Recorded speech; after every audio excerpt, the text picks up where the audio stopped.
باران رحمت، ہمارا سحری کا دسترخوان جو ہے وہ یہاں پہ سجا ہوا ہے اور شاکرہ نے بڑی اچھی ڈش بنائی تھی. آپا کیسی لگی آپ کو ان کی ڈش؟ میں نے تو آج پہلی مرتبہ ان کے ہاتھ کا بنا ہوا کھانا کھایا اور سچ پوچھے میں تو ان کی فین ہو گئی ہوں. ارے واہ! کیونکہ میں مٹن نہیں کھاتی ہوں، لیکن آپ نے اتنا اچھا بنایا کہ میں نے دسترخوان پہ سب سے تعریف کی ہے.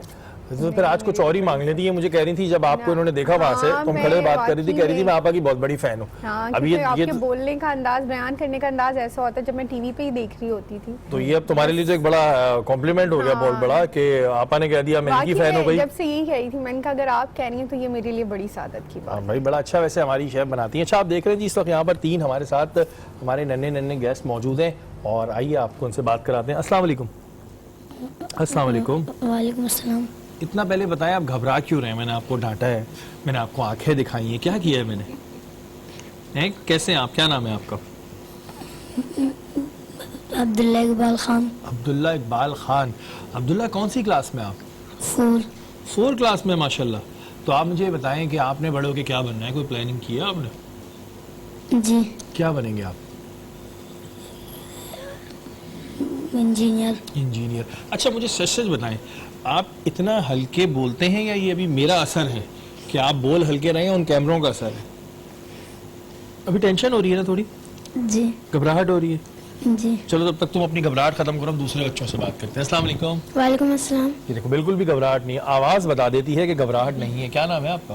عبیرہ خان. عبیرہ کون سی کلاس میں آپ؟ 5 کلاس میں. ماشاءاللہ. یہ آپ کے بھائی ہیں؟ کزن ہے. تو یہ ویسے اتنا ڈرتے ہیں یا ابھی ڈر رہے ہیں؟ شرارتیں کرتے ہیں ویسے پیچھے تھوڑی؟ اچھا عبیرہ آپ مجھے یہ بتائیں کہ آپ روزے رکھتی ہیں آپ؟ آج پہلا ہوا. ارے ماشاءاللہ اللہ تعالیٰ آپ کا روزہ قبول عطا فرمائے. اچھا مجھے یہ بتائیں کہ جب بچے روزے رکھتے ہیں تو اس میں شیطانیاں کرتے ہیں نہیں کرتے؟ نہیں کرنی ہوتی نا، وہ ساری چیزوں کو منع ہوتا ہے تو پھر شیطانی بھی منع ہوتی ہے. روزہ کھلنے کے بعد آپ کر سکتی ہیں، ہے نا؟ اچھا آپ نے کیا بننا ہے بڑوں کو؟ انجینئر. کا مطلب آپ کی فیملی میں کون انجینئر ہے؟ سب نے انجینئر کیا ہوا ہے. یہ دیکھیں چھوٹا سا بچہ ہے اور یہ اس کی آنکھوں میں شرارت ہے. کیا نام ہے آپ کا؟ عبداللہ اقبال خان. ارے ماشاءاللہ. عبداللہ میں نے سنا وہ کلمہ بھی آتا ہے، آپ کو آتا ہے کلمہ؟ سنائیں آپ ہمیں. ماشاءاللہ. اعوذ باللہ من الشیطان الرجیم، بسم اللہ الرحمن الرحیم. پہلا کلمہ طیب من پاک، لا الہ الا اللہ محمد رسول اللہ. ارے واہ، سبحان اللہ. سب سے تو یہ انٹیلیجنٹ بچہ بیٹھا ہے بھائی. اچھا آپ یہ بتائیں آپ بڑے ہو کے کیا بنیں گے؟ پائلٹ بنیں گے. او ہو، تو اڑا لیں گے جہاز؟ یہ تو نہیں کہ ہمیں اوپر ہی چھوڑ کے خود نیچے آ گئے، لے کر آئیں گے. گھر میں کون اچھا لگتا ہے آپ کو؟ پاپا زیادہ اچھے لگتے ہیں. ماما مارتی ہیں؟ کون مارتا ہے گھر میں؟ کوئی بھی نہیں مارتا. اسکول میں کوئی ٹیچر اچھی لگتی ہیں آپ کو؟ کون سی والی لگتی ہیں؟ مس فائزہ. واہ، ان کے نام پہ تو کریم بھی ہے. اچھا آپ یہ بتائیں آپ کی فیوریٹ ٹیچر کون ہے بھائی؟ میری فیوریٹ ٹیچر بھول گئی؟ مس سنوبر. کیوں ہے فیوریٹ؟ اچھا ان کی ٹیچرز کو سب کو آج کے پروگرام ضرور دیکھنا چاہیے. ہاں، ورنہ ہم کلپ کاٹ کے دے دیں گے، آپ بھیج دیجیے گا، وہ آپ کو زیادہ نمبر دیں گی. کیا پڑھاتی ہیں وہ ویسے؟ میتھس. اچھا مشکل. اب مشکل والا سبجیکٹ بتایا. MBA کرتے تھے، جو سب سے خطرناک ٹیچر ہوتی تھی وہی فیوریٹ ہو جاتی تھی. اب آپ میں کانفیڈنس آ گیا، ہمت آ گئی، بات کریں ہم. خوف نکل گیا آپ کا. آپ کی فیوریٹ ٹیچر کون ہے؟ مس اسرا. جی. تو مشکل نام ہے. اچھا مس اسرا کیا پڑھاتی ہیں آپ؟ اردو پڑھاتی. اردو مشکل لگتی ہے آسان لگتی ہے؟ آسان لگتی. چلو اس وجہ فیوریٹ ہے. اور آپ نے کیا بننا جی بڑوں کے؟ انجینئر کے علاوہ اگر آپ کو دوسرا آپشن دیا جائے؟ انجینئر ہی بننا ہے جی. اور فیملی میں سب سے اچھا کون ہے؟ کوئی ایک ہوگا نا جو سب سے فیوریٹ ہو. بتاؤ.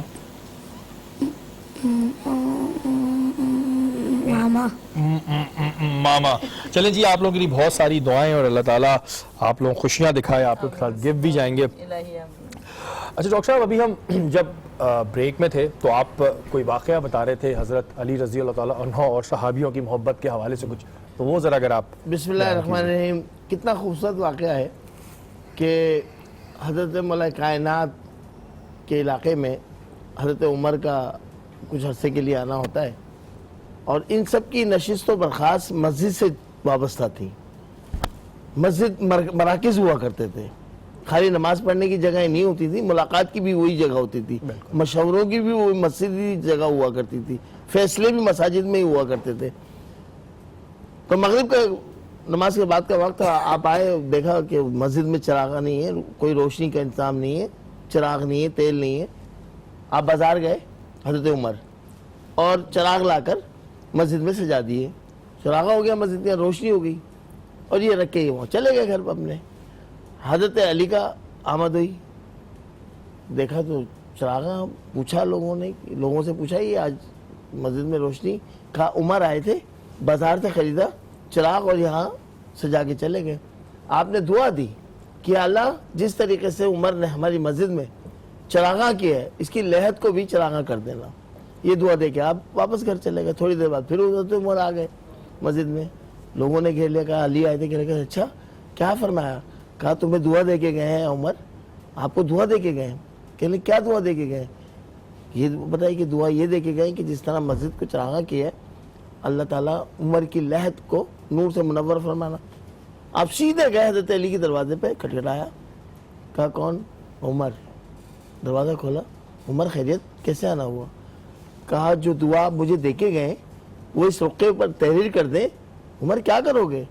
کہا جب رب مجھ سے پوچھے گا کہ عمر کیا کر کے آیا تو میں یہ بتاؤں گا کہ داماد رسول کی سند لایا ہوں اور کچھ نہیں لایا. سبحان اللہ. یہ محبتیں تھیں, اور ان محبتوں کو اجاگر کرنا ہمارا فرض ہے, بتانا ہمارا فرض ہے, تاکہ صحابہ کی اور اہل بیت اطہار کی محبتوں کو عام کیا جائے. بے شک بے شک, تاکہ دلوں سے کدورتے دور ہوں. بالکل بالکل. اچھا مفتی صاحب, یہ کیوں کہا جاتا ہے کہ مومن اور منافق والی جو بات ہو رہی تھی کہ مومن اور منافق کی پہچان کس طرح کی جائے, اور اس کے پیچھے کی تھوڑی ہسٹری میں جاننا چاہوں گا. دیکھیں بات, بسم اللہ الرحمن الرحیم, حدیث پاک کا مفہوم ہے کہ رسول خدا صلی اللہ علیہ وسلم نے فرمایا کہ ظاہر سی بات ہے منافق اسے کہتے ہیں کہ جو ظاہری طور پہ کلمہ پڑھتا ہو اور اللہ کے دین پر عمل بھی کرتا ہو, لیکن دل میں نفاق ہو, یعنی دل میں اللہ اور اس کے رسول کے احکامات کے لیے جو نور ہوتا ہے وہ نور اس کے دل میں نہ ہو, دین کا نور اس کے دل میں نہ ہو. تو اب دیکھیں کافر کو پہچان سکتے ہیں کہ کافر وہ کلمہ نہیں پڑھتا, اللہ پر ایمان نہیں رکھتا, بالکل ٹھیک ہے. مسلمان کو پہچان سکتے ہیں کہ وہ اللہ اس کے رسول پر ایمان رکھتا ہے, بالکل. لیکن منافق کو کیسے پہچانے؟ کیونکہ اس کے دل میں ایمان, یعنی اس کے وہ کلمہ بھی پڑھتا ہے اور بظاہر وہ مسلمان نظر آ رہا ہے. بالکل. تو رسول اللہ صلی اللہ علیہ وسلم نے واضح ایک چیز ہمیں سمجھا دی, بتا دیا کہ جب حضرت علی کا نام لیا جائے گا تو مومن کا چہرہ کھل جائے گا, سبحان اللہ, اور منافق کا چہرہ جو ہے وہ ویسے ہی, منافق کا جو چہرہ ہے وہ پس پڑ جائے گا, اور اس کے جو چہرے میں جو نور یعنی کہ جو خوشیاں ہیں وہ بالکل مان پڑ جائیں گی. تو واضح کر دیا, ایک طرف اشارہ دے دیا کہ جب بھی علی کا نام آئے گا تو ایمان کی دولت میں اضافہ ہوگا. بے شک بے شک, ایمان میں اضافہ ہوگا, کیونکہ حضرت علی کے فضائل و مناقب اتنے زیادہ ہیں.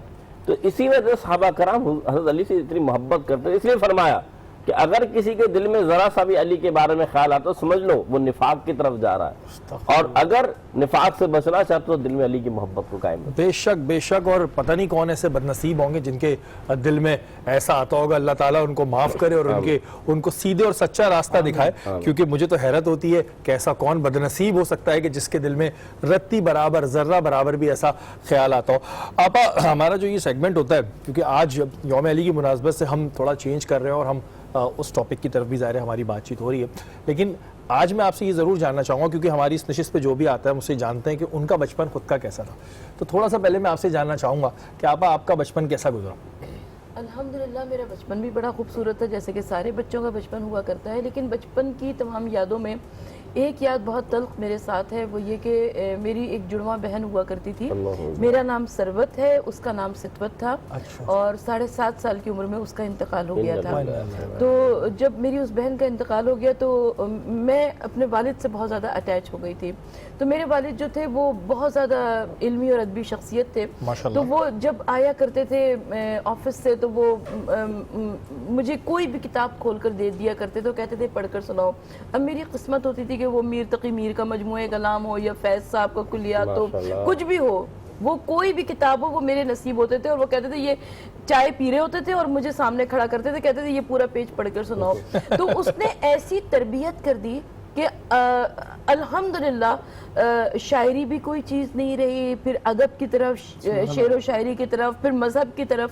ڈیبیٹس بہت زیادہ میں کیا کرتی تھی، لیکن جب 9th 10th میں آئی تو اس کے بعد میرے والد نے مجھے کہا کہ اپنے تمام شوق پورے کیے، اب اس خطابت کے رخ کو موڑ دو ذکر اہل بیت کی جانب. اور وہی وہ ٹرننگ پوائنٹ تھا کہ جہاں سے میں نے ممبر کی ذمہ داریاں سنبھالی اور ذکر اہل بیت کی جانب اس زبان کو مخصوص کیا. تو یہ اتنی خوبصورت یادیں ہیں بچپن کی کہ، اور پھر بچپن میں ہی شادی بھی ہو گئی تھی، یعنی میٹرک کیا تھا، بس 15-16 سال عمر تھی. آج کل کے دور میں تو اسے بچپن ہی کہا جائے گا. تو اس میں نے FSC اپنے سسرال میں جا کر کیا، ماشاءاللہ. پھر گریجویشن کیا، ماسٹرز کیا، اور 14 سال کا گیپ گیا. اس کے بعد میں نے MPhil کر کے PhD کیا الحمدللہ. اچھا، یعنی کہ آپ یہ کہا جاتا ہے کہ دو لوگوں کو کریڈٹ جاتا ہے آپ کی ترقی کا، ایک آپ کے والد کو اور ایک آپ کے ہسبینڈ کو. کہ دو لوگوں کو کریڈٹ جا رہا ہے کہ ایک والدین کو، اور پھر کیونکہ آپ نے والد کا ذکر کیا تو میں نے کہا شاید زیادہ ان سے آپ کی اٹیچمنٹ ہوگی اور انہوں نے آپ کو اس طرف لیا، تو یہ دو لوگوں کا کریڈٹ تو کنفرم ہو رہا ہے. کیونکہ ظاہر ہے جب آپ کی شادی ہو جاتی ہے تو یہ سسرال کی طرف سے بھی ہوتا ہے کہ پڑھنے دیا گیا. بالکل. میں گئی تھی USA گئی تھی، تو وہاں پہ ولایت TV والوں نے مجھ سے لائیو انٹرویو کیا تھا. تو اس میں انہوں نے پوچھا کہ ہر کامیاب مرد کے پیچھے کسی نہ کسی عورت کا ہاتھ ہوتا ہے، تو کیا کسی کامیاب عورت کے پیچھے بھی کسی مرد کا ہاتھ ہوتا ہے؟ تو میں نے وہاں پہ جواب دیا تھا کہ نہیں، ایک مرد کا نہیں، کئی مردوں کا ہاتھ ہوتا ہے ہر عورت کے پیچھے. اس کا باپ کا، اس کے بھائیوں کا، اس کا شوہر، اور پھر اس کا بیٹا. اگر زندگی کے تمام رشتے آپ کے ساتھ کوآپریٹ کر رہے ہیں تبھی ایک عورت آگے بڑھ سکتی ہے اور وہ اپنی صلاحیتوں کو منوا سکتی ہے. تو الحمدللہ میری زندگی میں بھی جتنے تمام رشتے تھے انہوں نے میرا ساتھ دیا، مشکلات میں، پریشانیوں میں، اور اللہ کا احسان ہے کہ آگے بڑھنے کا راستہ. جیسے آپ نے بتایا کہ آپ کے جو والد محترم تھے وہ پڑھائی کے معاملے میں بڑے سخت تھے اور انہوں نے آپ کو اس طرف آپ کا رجحان کیا، تو کبھی ڈانٹ پڑی پڑھائی نہ کرنے کے اوپر، یا بچپن سے انٹیلیجنٹ تھیں وہ ہماری طرح کے نکمے بچوں کی؟ اچھا، میرے والد جو تھے وہ زبان و بیان پہ بہت توجہ دیا کرتے تھے، کیونکہ وہ لکھنؤ یونیورسٹی کے فارغ التحصیل تھے اور وہ غلط اردو نہیں برداشت کرتے تھے. ہم تو بیٹھ ہی نہیں سکتے تو. ہاں بالکل بالکل. میں اپنے بچوں سے یہی کہتی ہوں کہ نا تم لوگ تو بہت اچھے حالات میں پل رہے ہو، ہم لوگوں سے پوچھو. تو میرے والد نے، لیکن وہ اس وقت کی جو سختی تھی وہ مجھے لگتا ہے کہ بعد میں بہت کام آئی. اور آج جو آپ کی جو اتنی ماشاءاللہ اردو بھی اچھی ہے اور ساری چیزوں پہ آپ کی نالج ہے، یہ کریڈٹ وہیں سے جو ہے بالکل جاتا ہے. اور یہی تمام باتیں جو پوچھنے کا مقصد ہوتا ہے اس وقت سے ہوتا ہے کہ جو کامیاب لوگ ہوتے ہیں، جن کو ہم دیکھ رہے ہوتے ہیں، جو ہمارے معاشرے کے رول ماڈل ہوتے ہیں، ہم جاننا چاہتے ہیں کہ آیا ان کا بچپن کیسا تھا. اسی وجہ سے ہم نے آپس سے اس وقت ڈسکس کیا. یہاں وقت بریک کا، بریک کے بعد آگے بڑھتے ہیں.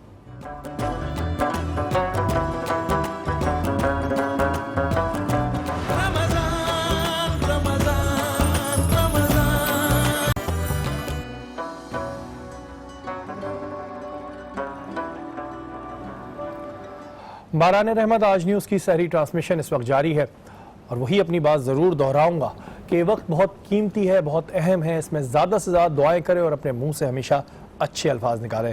ڈاکٹر صاحب، حضرت علی رضی اللہ تعالیٰ عنہ کے بہت سارے واقعات ہیں اور ظاہر ہے ہمارے پروگرام ختم ہوتے رہیں گے، واقعات نہیں ختم ہوں گے. آپ کا اپنا پسندیدہ واقعہ کون سا ہے جو آپ ہم سے اس وقت یہاں پر اس نشست پہ بات کرنا چاہتے ہیں؟ حیات مولا کائنات کو تو کتابوں میں نہیں سمجھ سکتے. آپ کی عظمت، آپ کی جو بڑائی ہے وہ کیا کوئی پیش کرے گا کہ آپ آغوش رسالت سے دیکھیں کہ آنکھ جب کھولی، جب آغوش رسالت میں آ گئے اور رسول اللہ صلی اللہ علیہ وسلم نے اپنی زبان اقدس آپ کے منہ میں دی ہے. وہاں سے آئے، پیدا کہاں ہوئے؟ کعبے میں. اور آگے جائیں تو سرکار صلی اللہ علیہ وسلم کی صحبت ملتی ہے، بالکل ساتھ ساتھ ہر جگہ موجود ہیں. اور پھر آ جائے غدیر قم کے موقع پر، یہاں تو اعلان ہی ہو گیا نا، بات ہی ختم ہو گئی. من کن تو مولا فہذا علی مولا، جس کا میں مولا رسول اللہ صلی اللہ علیہ وسلم فرمایا اس کا علی مولا. سبحان اللہ. تو یہاں تو فیصلہ ہی ہو گیا سارے معاملات کا. بے شک بے شک بے شک. مفتی صاحب، حضرت علی رضی اللہ تعالیٰ عنہ کے خلافت کے دور کا کوئی واقعہ اگر آپ کو یاد ہو تو؟ دیکھیں، حضرت مولا علی کرم اللہ وجہ الکریم کے واقعات جیسا بھی فرمایا کہ بہت طویل ہیں اور ہر واقعے کے اندر ایک افضل و اعلیٰ مقام و مرتبہ آپ کا ہے. بے شک بے شک. لیکن میں ایک بات آپ کے سامنے رکھوں گا کہ آپ کے ہر عمل سے ہمیں کچھ سیکھنے کو ملتا ہے. بے شک. اسی طریقے سے ایک کاہنہ جسے آپ جادوگر کہہ لیں یا سحر کرنے والی ایک عورت آتی ہے، تو آپ ایک جنگ پہ جا رہے ہیں اور وہ ستاروں کو دیکھ کر بتایا کرتی تھی، تو آپ کو اس نے کہا کہ آپ اس جنگ پہ مت جائیں کیونکہ اگر آپ جائیں گے تو ہار جائیں گے. تو آپ نے کوئی جواب نہ دیا اور جنگ جب مکمل ہو گئی، کیونکہ وقت بڑا کم ہے میں مختصر بتا رہا ہوں آپ کو، تو جنگ کر کے جب واپس آئے تو آپ نے اس کاہنہ کو بلایا تو فرمایا تو نے کیا کہا تھا؟ تو عرض کرنے لگی کہ میں نے کہا تھا آپ جنگ ہار کے آئیں گے. تو فرمایا کیوں؟ فرمایا کیونکہ آپ کے ستارے ہی کہتے تھے کہ آپ جنگ ہار کے آئیں گے. تو آپ نے فرمایا سنو ہم جنگ جیت کر آئیں. پہلے آپ نے فرمایا اور سنو ستارے جو ہوتے ہیں نا، بات اتنی سی کہ مومن ستاروں کے تابع نہیں ہوا کرتا، ستارے مومن کے تابع. سبحان اللہ. مقام علی ہے کہ وہ بتاتے ہیں کس طرح اپنی زندگی گزارنی ہے. سبحان اللہ. آپا وقت کم ہے لیکن ہم حضرت علی کی رضی اللہ تعالیٰ عنہ کی وصیت آپ سے جاننا چاہتے ہیں کہ انہوں نے وصیت کیا کی تھی. میں بھی چاہتی ہوں کہ جلد از جلد اس گفتگو کو آگے بڑھاؤں، کیونکہ اس سے پہلے مفتی صاحب نے فرمایا کہ مومن اور منافق کی پہچان علی کا ذکر ہے. بے شک. تو میں یہاں پر چند مصرے پیش کرنا چاہتی ہوں کہ نام آ گیا زباں پہ علی ولی کا جب، نام آ گیا زباں پہ علی ولی کا جب، ہونٹوں کو چومتی ہے زباں اور زباں کو لب، عالم درد و رنج و مصائب غم و تعب، ایک دم سے سامنے سے ہوا ہو گئے وہ سب، دل نے خفی کہا تو زبان نے چلی کہا، عقدے ہزار کھل گئے جب یا علی کہا. سبحان اللہ. مولا کائنات علی ابن ابی طالب علیہ السلام کی زندگی اسلام کے ایک مجاہد کی زندگی تھی، اسلام کے ایک سپہ سالار کی زندگی تھی، اور وہ عظیم زندگی جو کہ اللہ کے رسول کے ساتھ ساتھ گزری. تو جب علی ابن ابی طالب علیہ السلام اس دنیا سے گئے تو علی کی زبان مبارک سے ادا کیے گئے جملے بھی یقیناً بہت اہمیت کے حامل ہیں، اور آج 1400 برس بعد بھی ہماری محفلوں میں بھی موجود ہے، ہماری کتابوں میں موجود ہے کہ مولا کائنات علی ابن ابی طالب علیہ السلام کی وصیت کیا تھی. جب ابن ملجم کی ضرب لگی 19ویں رمضان کو، 19ویں کا دن گزرا، 20ویں کا دن گزرا، 21ویں کی صبح آ گئی. اچھا ابن جراح کو جب بلایا گیا تو جراح نے صاف صاف کہہ دیا کہ بس اب علی امیر المومنین اپنی وصیتیں فرما لیجئے. مولا کائنات نے 3 حصوں میں اپنی وصیتوں کو بیان فرمایا. پہلی وصیت اپنی بیٹی ام کلثوم سے فرمائی، کہا کہ اے ام کلثوم بس اب ہماری جانے کا وقت آ گیا ہے، آسمان پر ہماری آمد کی تیاریاں ہو رہی ہیں، یہاں سے ہمیں وہاں پر منتقل کر دیا جائے گا. دوسری وصیت آپ نے اپنے فرزندگان کو کی اور اس میں اپنے غسل، اپنے کفن، اپنے حنوط کے بارے میں بتایا، اور یہاں تک کہ قبر کے مقام کی نشاندہی کی جہاں پر آج نجف اشرف میں مولا کائنات کا روضہ مرجع خلائق ہے، منبع خلائق ہے. یہ وہی مقام ہے کہ جس کی مولا کائنات نے خود نشاندہی فرمائی تھی. اور جس وقت آپ کو تختہ غسل پر لٹایا گیا اور آپ کو غسل دیا جانے لگا تو آپ کے جسم مبارک پر لا تعداد زخموں کے نشان تھے کہ جو اسلام کی اشاعت کے لیے، بقائے اسلام کے واسطے آپ کیونکہ ہمیشہ سینہ سپر رہتے تھے اور جنگوں میں لڑتے تھے، لہٰذا یہ وہ تمام زخم تھے، نشانات تھے جو کہ آپ کے ساتھ بطور تحفہ گئے عالم اسلام کی جانب سے، عالم اسلام کے لیے. اور اس کے بعد مولا کائنات علی ابن ابی طالب علیہ السلام نے اپنے بیٹوں کو مخاطب کیا، جس میں امام حسن مجتبیٰ جو کہ دوسرے امام بھی ہیں، جو کہ حجت خدا بھی ہیں، آپ کے بڑے فرزند بھی ہیں، وصیتوں کے امین بھی ہیں. اس میں بہت ساری وصیتیں کی اور اس میں ایک اس میں جو ذکر کا آغاز کیا، کہا کہ بیٹا دنیا میں ایسے زندہ رہو کہ لوگ تم سے ملنے کی تمنا کریں، اور جب دنیا سے گزر جاؤ تو لوگ تم پر آنسو بہائیں. اور کہا کہ یتیموں کی خبر گیری کرتے رہنا، نماز کو کبھی سبک نہ سمجھنا، اور اس کے بعد حقوق العباد کی جانب خاص طور پر توجہ دی، اور وہ تمام لائحہ عمل بتایا جو کہ آج بھی منشور امامت بن کر، آئین شریعت بن کر علی ابن ابی طالب علیہ السلام کی وصیتوں کے طور پر موجود ہے. یہ وہی یتیم پروری تھی کہ جب مولا کائنات علی ابن ابی طالب علیہ السلام کو مسجد کوفہ میں زخمی کیا گیا اور جراح نے بتایا کہ دودھ کا پیالہ ان کے لیے دوا بھی ہے، غذا بھی ہے، شفا بھی ہے، تو کوفے کی گلیاں یتیم بچوں سے بھر گئیں کہ جن کے ہاتھوں میں کوزے تھے جس میں دودھ بھرا ہوا تھا، اور وہ کہتے تھے کہ کاش اس دودھ کے پیالے کو ہماری طرف سے پلا دیا جائے اور علی مولا کائنات شفا یاب ہو جائے. سبحان اللہ سبحان اللہ. حضرت علی کا ذکر کرنا بھی ایک عبادت ہے، اور آج ہم نے ایک چھوٹی سی کوشش کی تھی. تمام دیکھنے والوں سے میں اپنی طور پہ معذرت چاہتا ہوں کہ اگر مجھ سے کوئی غلطی ہوئی ہو، کوئی کوتاہی ہوئی ہو، کیونکہ جس ہستی کی شان کے بارے میں ہم بات کر رہے ہیں تو میں اپنی بات کروں گا، میری اوقات نہیں کہ میں ان کی شان کے بارے میں کوئی بات کر سکوں، کوئی سوال کر سکوں. اگر مجھ سے کوئی غلطی ہوئی ہو تو مجھے معاف کیجیے گا، اور اللہ تعالیٰ ہمیں حضرت علی رضی اللہ تعالیٰ عنہ کی جو تعلیمات ہیں ان پہ چلنے کی توفیق عطا فرمائے. کل انشاءاللہ تعالیٰ پھر ملاقات ہوگی. اپنے میزبان سید شہریار عاصم کو اجازت دیجیے. اللہ نے کے بعد.